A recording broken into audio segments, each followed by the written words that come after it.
الحمد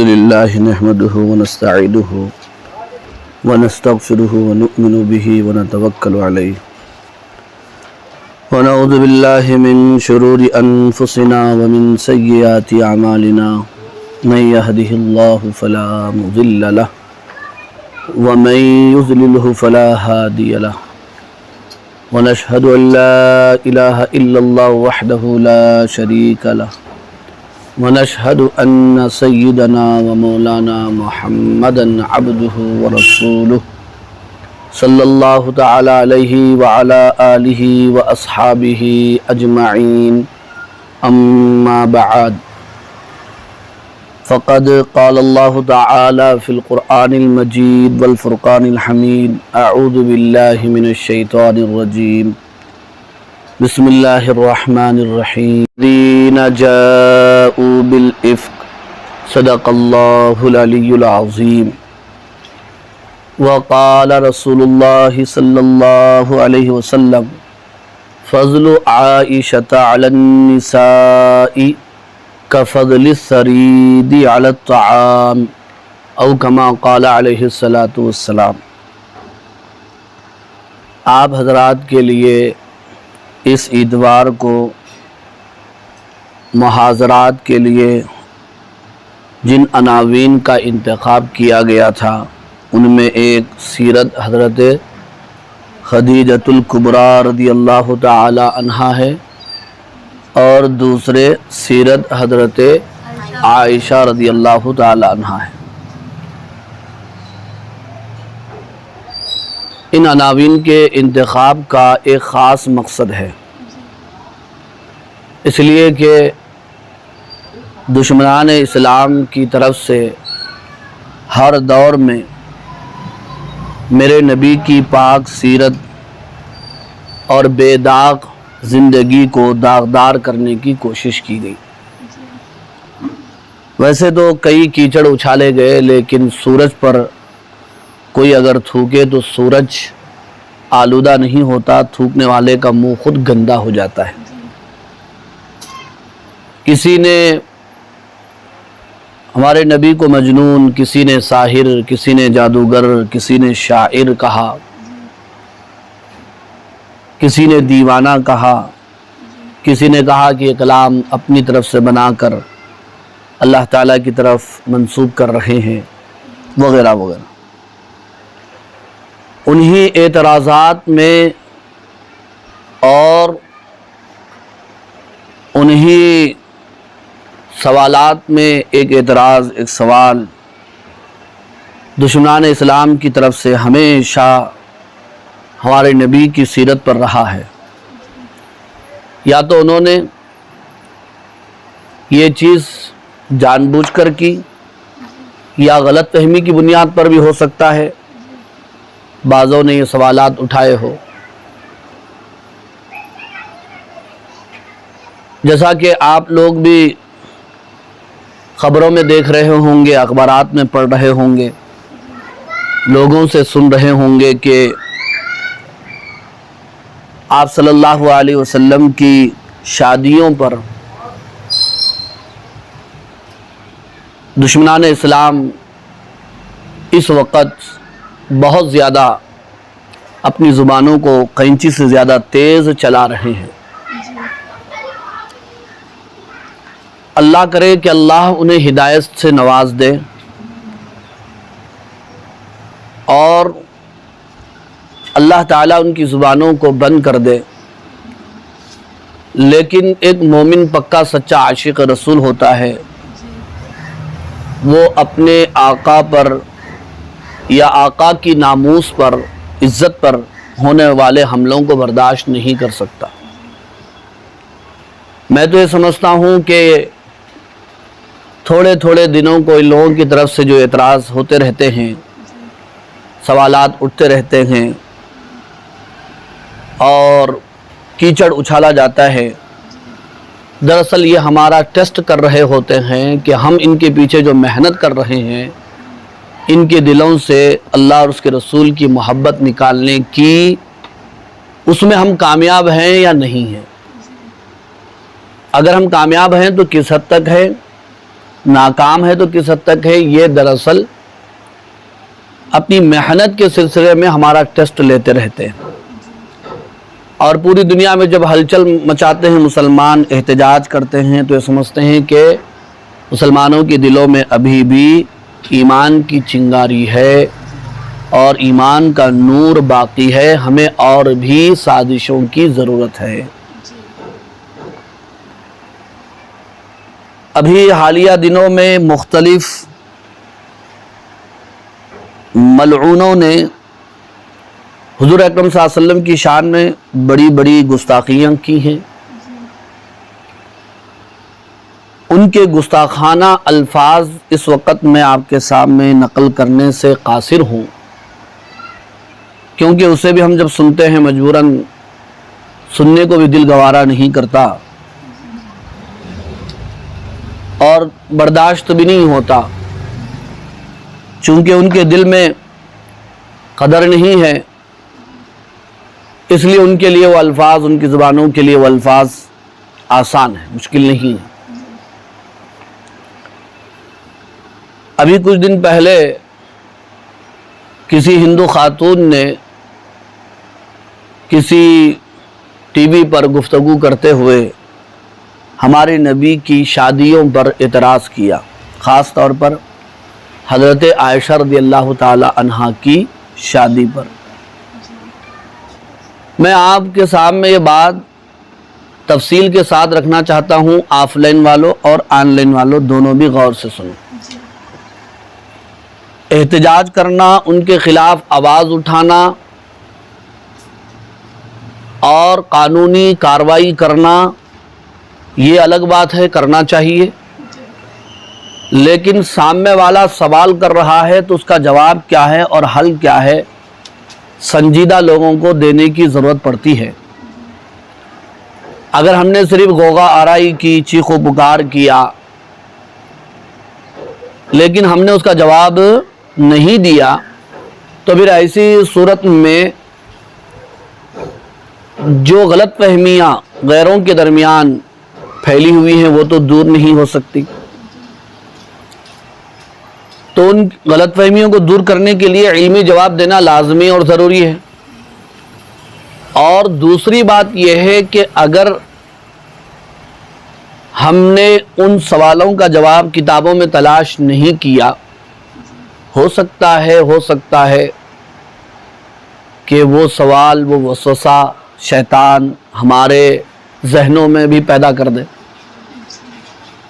کہ حضور اکرم صلی اللہ علیہ وسلم کو نعوذ باللہ 11 شادیاں کرنے کی ضرورت کیا تھی.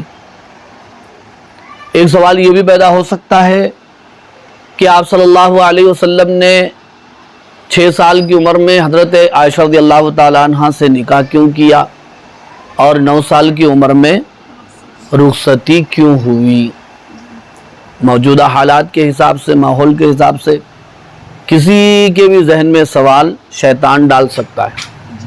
عام طور پر مسلمانوں کے ذہنوں میں یہ بات تو نہیں آتی، لیکن کسی ایک کے ذہن میں بھی آنا، پھر اس سے جواب نہ ملنا بھی بڑی اہم بات ہے نا. آپ صلی اللہ علیہ وسلم کی شادیوں کے سلسلے میں پہلی بات، بنیادی بات آپ سن لیجئے، وہ یہ ہے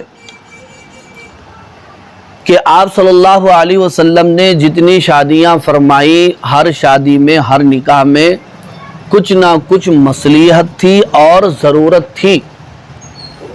ضرورت اور مصلحت کی بنیاد پر آپ نے نکاح کیا، اپنی ذات کے لیے آپ نے نکاح نہیں فرمایا.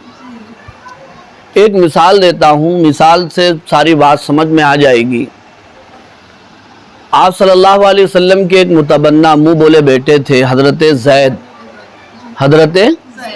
زید بن حارثہ رضی اللہ تعالیٰ عنہ. آپ کے متبنہ تھے، منہ بولے بیٹے تھے.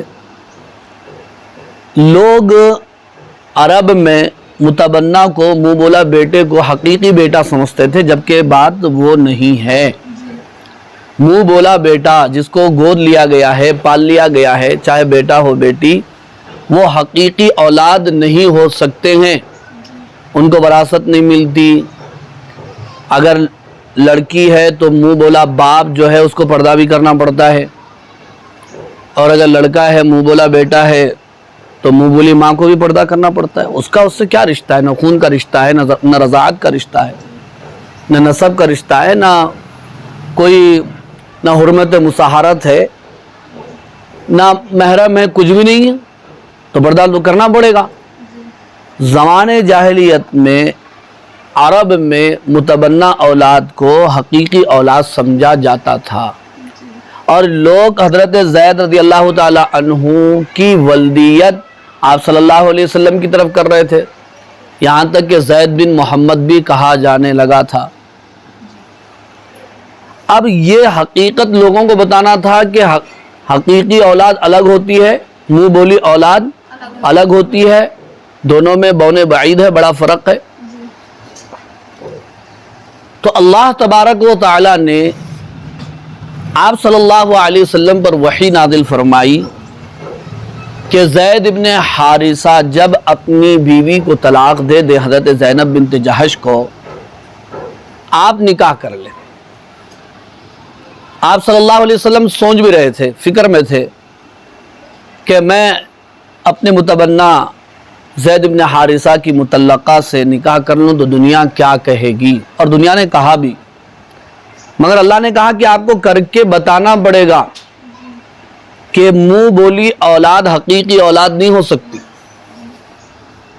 اور حضور نے نکاح کیا دنیا کو بتانے کے لیے کہ متبنہ اولاد اور حقیقی اولاد میں فرق ہوتا ہے، آپ نے وہ کر کے بتایا۔ اب آپ مجھے بتائیے کہ آپ صلی اللہ علیہ وسلم نے جو نکاح فرمایا حضرت زید بن جہش رضی اللہ تعالیٰ عنہ سے، ایک ضرورت تھی یا نہیں تھی؟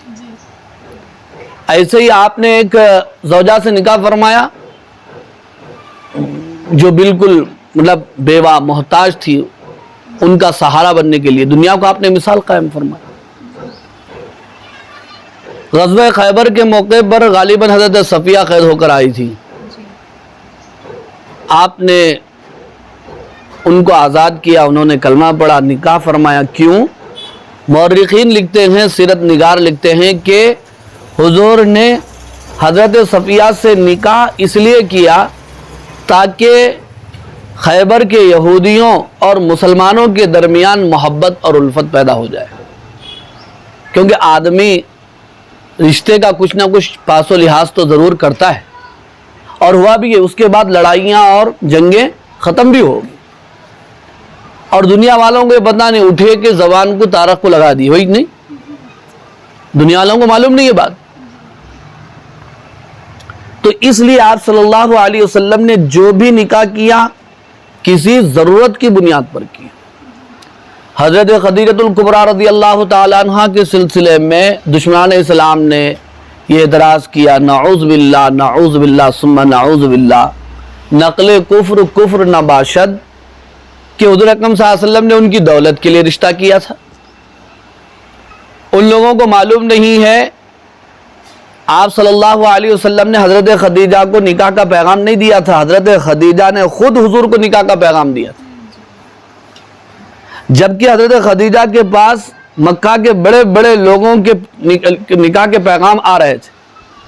حضرت خدیجہ نے خود اپنے میسرہ غلام کو حضور کے ساتھ تجارت کے لیے بھیجا، آپ کے اخلاق اور کردار کو سنا، تب جا کر کے خود نکاح کا پیغام حضور کو دیا، اور آپ نے، جبکہ آپ کی عمر بوقت نکاح 25 سال اور حضرت خدیجہ الکبریٰ رضی اللہ تعالی عنہا کی عمر 40 سال تھی۔ بتاؤ اگر ہمارے نبی اگر ایسا ہوتے جیسا کہ دشمنان اسلام کہتے ہیں، اپنے سے 15 سال بڑی عمر کی عورت سے آپ نکاح کرتے تھے؟ آج کل ماحول میں آپ دیکھ لیجئے، لڑکیوں کی عمر سال 2 سال بھی ہے تو بچے کے رشتہ دار پسند نہیں کر رہے ہیں۔ پڑھی لکھی بھی ہونا، خوبصورت بھی ہونا، کم عمر بھی ہونا، تو آسمان سے اتار کے لانا پڑتا نا بھی، کہاں سے لانا پڑتا؟ آسمان سے لانا پڑتا۔ معاشرے میں تو ایسا چل رہا ہے۔ اسی معاشرے کو دیکھتے ہوئے آپ سمجھ سکتے ہیں کہ آپ صلی اللہ علیہ وسلم نے جو نکاح کیا حضرت خدیجہ الکبریٰ رضی اللہ تعالی عنہا سے، اس سے پتہ چلتا ہے کہ آپ ویسے نہیں تھے جیسا کہ دشمنان اسلام کہہ رہے ہیں۔ میں نے ابھی آپ سے کہا کہ آپ صلی اللہ علیہ وسلم نے جو بھی نکاح کیا، ہر نکاح میں مصلحتیں تھیں، ضرورتیں تھیں، اسی بنیاد پر آپ نے نکاح فرمایا تھا۔ اب آئیے حضرت عائشہ رضی اللہ تعالی عنہا جو حضرت ابو بکر صدیق رضی اللہ تعالی عنہ کی صاحبزادی ہیں، صدیقہ بنت صدیق ہے، ماں کا نام ام رومان ہے، اور اللہ نے بڑی فضیلتوں سے نوازا تھا۔ اگر حضرت عائشہ رضی اللہ تعالی عنہا کی فضیلتیں دیکھنا ہو تو سورہ نور پڑھو، اور وہ واقعہ جس میں حضرت عائشہ رضی اللہ تعالی عنہا پر تہمت لگائی گئی تھی، امی جان حضرت عائشہ رضی اللہ تعالی عنہا فرماتی ہیں کہ میں اس بات پر تو ایمان رکھتی تھی بذریعے وہی اللہ تعالی میری عفت کو ظاہر فرما دیں گے اور مجھے بے داغ جو ہے قرار دیا جائے گا، لیکن میں یہ نہیں سمجھتی تھی کہ اللہ کی کتاب قرآن مجید میں جو قیامت تک باقی رہنے والی ہے، اس میں 10 آیات میری عفت کے بارے میں، میری زندگی کے بارے میں اللہ تعالیٰ نازل فرمائیں گے۔ 10 آیتیں نازل کی گئی آپ کی عفت، آپ کی پاک دامنی پر۔ اسی لیے کہا آپ کو کیا عفیف ہے، کائنات کہا جاتا ہے، عفت معاب کہا جاتا ہے۔ تو اب آئیے حضرت عائشہ رضی اللہ تعالیٰ عنہا سے آپ صلی اللہ علیہ وسلم کا نکاح 6 سال کی عمر میں ہوا اور 9 سال میں رخصتی ہوئی۔ اس پر دشمنوں کو، یا دشمن نہیں ہے، بعض لوگ یوں ہی ہیں، ان کو بھی سوال ہے کہ کیوں ہوا۔ اس کی کئی ایک وجوہات تھیں، کئی ایک اسباب تھے جس کی بنیاد پر ہوا۔ پہلی بات تو یہ سن لیجئے کہ اس وقت عرب میں بڑی عمر کے لوگوں کا اس طرح چھوٹی بچیوں سے نکاح کرنے کا رواج عام تھا، اور معاشرے میں جب کوئی چیز عام ہو جاتی ہے تو اس کو عیب نہیں سمجھا جاتا ہے، عیب اسے نہیں سمجھا جاتا ہے۔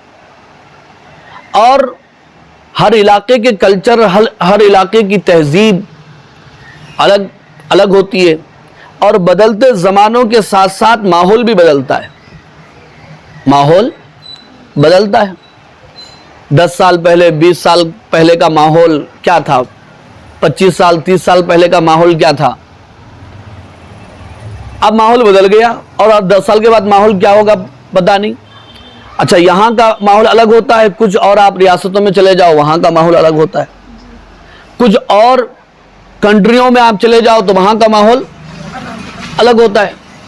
ہندوستان میں یہاں پر جو ماحول ہے صرف ایک نکاح کرنے کا، لیکن آپ ملیشیا، انڈونیشیا وغیرہ آپ چلے جائیں، جماعت میں ہمارے جو ہے دوست احباب جاتے رہتے ہیں، وہاں لوگ تو بولتے ہیں تو عام ہے 2-3 نکاح کرنا، کوئی بات نہیں ہو۔ تو ماحول کا بھی اثر پڑتا ہے۔ آپ صلی اللہ علیہ وسلم کے دور میں اس طرح کم سن بچیوں سے نکاح کرنے کا ماحول تھا، اسی کے حساب نے کیا۔ آج آپ 1400 سال کے بعد انگلی اٹھا رہے ہیں تو آپ اپنی انگلی کاٹ ڈالیجئے، آپ نے بات کو سمجھا ہی نہیں۔ اچھا، ایسا ماحول تھا، اس کے اوپر کیا ثبوت ہے؟ اس کے اوپر ثبوت یہ ہے کہ جس وقت ہمارے نبی نے حضرت عائشہ رضی اللہ تعالیٰ عنہ سے نکاح کیا یا ان کی رخصتی ہوئی تھی، اس وقت مکہ کے کسی آدمی نے اعتراض نہیں کیا، کسی دشمن اسلام نے انگلی نہیں اٹھائی، کسی بدبخت نے کیچڑ نہیں اچھالا۔ ہاں، جب حضرت زینب رضی اللہ تعالیٰ عنہ سے نکاح ہوا تھا، مکے والوں نے پوچھا تھا اور لعن و طعن کیا تھا کہ دیکھو کیا ہو گیا ان کو کہ اپنے ہی بیٹے کی مطلقہ سے نکاح کر بیٹھے۔ لیکن مجھے تاریخ کے اندر یہ بات بتاؤ، کسی کتاب میں دکھاؤ کسی مکے کے کسی آدمی نے حضرت عائشہ رضی اللہ تعالیٰ عنہ کے نکاح پر اعتراض کیا ہو؟ کیا آپ نے کہیں پڑھا ہے؟ کیوں؟ اس وقت ماحول وہی تھا. جب ماحول وہی تھا آپ نے کیا تو اس حساب سے کوئی عیب کی بات تو نہیں ہے جو تم آج 1400 سال کے بعد جو ہے اس انداز سے تانے مارنے کے انداز میں بات کر رہے ہو. دوسرا جواب یہ سن لیجئے جو علمی جواب ہے، علماء اکرام نے لکھا ہے، وہ یہ ہے کہ آپ صلی اللہ علیہ وسلم حضرت عائشہ رضی اللہ تعالی عنہا سے نکاح فرما کر دراصل نبوت اور خلافت کے درمیان تعلقات کو مضبوط کرنا چاہتے تھے. حضور نبی ہیں اور حضرت عائشہ رضی اللہ تعالیٰ عنہ کے والد حضرت ابو بکر صدیق رضی اللہ تعالیٰ عنہ صحابی رسول ہیں، عاشق رسول ہیں. حضور کے وصال کے بعد انہی کو خلیفہ بننا ہے. تو اللہ کے نبی یہ چاہ رہے تھے کہ جب رشتہ ہو جائے گا حضرت ابو بکر رضی اللہ تعالیٰ عنہ کے گھر سے تو ظاہر بات ہے یہ تو نبوت اور خلافت میں تعلقات اور مضبوط ہو گئے یا نہیں ہو گئے. حضرت ابو بکر صدیق رضی اللہ تعالیٰ عنہ کے ذہن میں اور بھی بات ذمہ داری کی آگے نہیں آگئی. یہ دوسرا جواب ہے. تیسرا جواب یہ ہے کہ آپ صلی اللہ علیہ وسلم حضرت عائشہ رضی اللہ تعالیٰ عنہ سے نکاح فرما کر دراصل یہ چاہ رہے تھے کہ آپ کی زوجیت میں، آپ کے نکاح میں کوئی ایسی لڑکی، ایسی عورت آئے جو ذہین ہو اور جن میں علم حاصل کرنے کی صلاحیت ہو اور آپ کی صحبت میں رہ کر وہ عالمہ، فاضلہ، داعیہ، متقیہ، مفتیہ، پرہیزگارہ بن جائے اور امت تک جو گھریلو مسائل ہے پہنچائے. چنانچہ آپ کے نکاح کے بعد یہ فائدہ ہوا اور آپ سب کو معلوم ہے اور آپ ابھی اپنے مولوات سے انشاءاللہ سنیں گے کہ حضرت عائشہ رضی اللہ تعالی عنہا کو مسائل میں کتنا بڑا کمال اور فضل تھا. جی بلکہ بعض احادیث کے مفہوم میں یہ تک بات آتی ہے کہ آدھا علم امت تک حضرت عائشہ رضی اللہ تعالی عنہا سے پہنچا ہے. اس لیے بھی آپ صلی اللہ علیہ وسلم نے نکاح فرمایا. یہ کون سا جواب تھا؟ تیسرا جواب. چوتھا جواب یہ ہے کہ آپ صلی اللہ علیہ وسلم رحمت للعالمین ہے. وما ارسلناک الا رحمت للعالمین، پورے عالم کے نبی ہیں اور قیامت تک کے لیے نبی ہیں آپ. تو آپ دراصل اپنی سیرت طیبہ سے، اپنی حیات طیبہ سے اور اپنی زندگی سے ہر ایک فرد بشر کے لیے اپنا ایک اسوہ، نمونہ اور آئیڈیل چھوڑنا چاہتے تھے. اس لیے آپ مطلقہ سے بھی نکاح کیا، متوفی عنہا زوجات نکاح فرمایا، بیوہ سے بھی آپ نے نکاح فرمایا. ایک نکاح اس کی بھی ضرورت تھی، یہ نکاح بھی آپ نے کر کے بتا دیا سب کے لیے پورا. کیونکہ دین تو صرف میرے اور آپ کے لیے خاص نہیں نا، پوری دنیا کے لیے. اور دنیا میں ہر ایک کو ہر مجبور آدمی ہوتا ہے، ہر ایک کو الگ الگ مسئلے پیش آتے رہتے ہیں. اس کے لیے مثال بننا ضروری تھا یا نہیں تھا؟ یہ کون سا جواب؟ چوتھا جواب ہے. اب پانچواں جواب کیا دوں؟ آپ کے ذہنوں میں ہے کیا کوئی پانچواں جواب؟ پانچواں جواب ایک اور جواب آپ یہ بھی سن لیجئے کہ آپ صلی اللہ علیہ وسلم اگر ویسے ہوتے جیسے کہ دشمنان اسلام کا اعتراض ہے، نعوذ باللہ ثم نعوذ باللہ، کہ آپ نے اپنی خاص اپنی ذات کے لیے ایسے نکاح فرمائے، تو یاد کرو اس واقعے کو، یاد کرو اس قصے کو جب کہ مکے والے پورے ہمارے نبی کے پاس آ کر کہنے لگے اس کام سے، یعنی دین کے اس کام سے اگر آپ حاکم بننا چاہتے ہیں تو ہم آپ کو مکہ کا بادشاہ بنا دیں گے. اگر آپ دولت چاہتے ہیں تو پورے مکے کی دولت لا کر آپ کے قدموں میں ڈال دیں گے. اور اگر آپ اس سے مکہ کی کسی عورت سے یا لڑکی سے نکاح کرنا چاہتے ہیں تو آپ کسی کو بھی پسند کر لو، ہم اس عورت کا لڑکی کا نکاح آپ سے کر دیں گے۔ تو آپ نے صلی اللہ علیہ وسلم نے کیا جواب دیا؟ آپ نے فرمایا اس سے میرا مقصد نہ حکومت، نہ دولت، نہ عورت، تم ان چیزوں کی کیا بات کر رہے ہو؟ اگر تم میرے ایک ہاتھ میں سورج لا کر رکھ دو اور دوسرے ہاتھ میں چاند، تب بھی میں اس کام سے باز آنے والا نہیں ہوں۔ تو میں پوچھتا ہوں ان سے جو اعتراض کر رہے ہیں، اگر حضور کی سیرت پڑھنا ہے تو پوری پڑھو، حضور کی زندگی پڑھنا ہے تو پوری پڑھو۔ 11 شادیوں پر تمہاری نگاہ گئی، حضرت عائشہ رضی اللہ تعالیٰ عنہ کی کم سنی کم عمری پر تمہاری نگاہ گئی، اس واقعے پر تمہاری نظر کہاں چلی گئی؟ نظر نہیں پڑی یا نظر تم نے پھیر لیا، یا جان بوجھ کر تم تجاہل عارفانہ کر رہے ہو؟ تو اس لیے اور ایک جواب یہ بھی ہے کہ آپ صلی اللہ علیہ وسلم نے جتنے بھی نکاح فرمائے وہ اللہ تعالیٰ کے حکم سے فرمائے۔ اللہ اللہ ہے، نبی نبی ہے، اللہ حکم دے، نبی عمل کرے، تم کون ہوتے ہو پوچھنے والے؟ تم کون ہوتے ہو اعتراض کرنے والے؟ خود احادیث میں بات ہے، شاید ابھی آپ نے سنا ہو کہ حضرت عائشہ رضی اللہ تعالی عنہا کے سلسلے میں آپ صلی اللہ علیہ وسلم نے خود بیان فرمایا کہ وہ ریشم کے کپڑے میں خواب میں آپ صلی اللہ علیہ وسلم کے سامنے پیش کی گئی اور فرشتے نے بتایا کہ ان سے آپ کا نکاح ہونا ہے، ان سے آپ کا نکاح ہونا ہے۔ اور نبی کا خواب وحی کے درجے میں ہوتا ہے، نبی کا خواب سچا ہوتا ہے، نبی کو اس پر عمل کرنا پڑتا ہے۔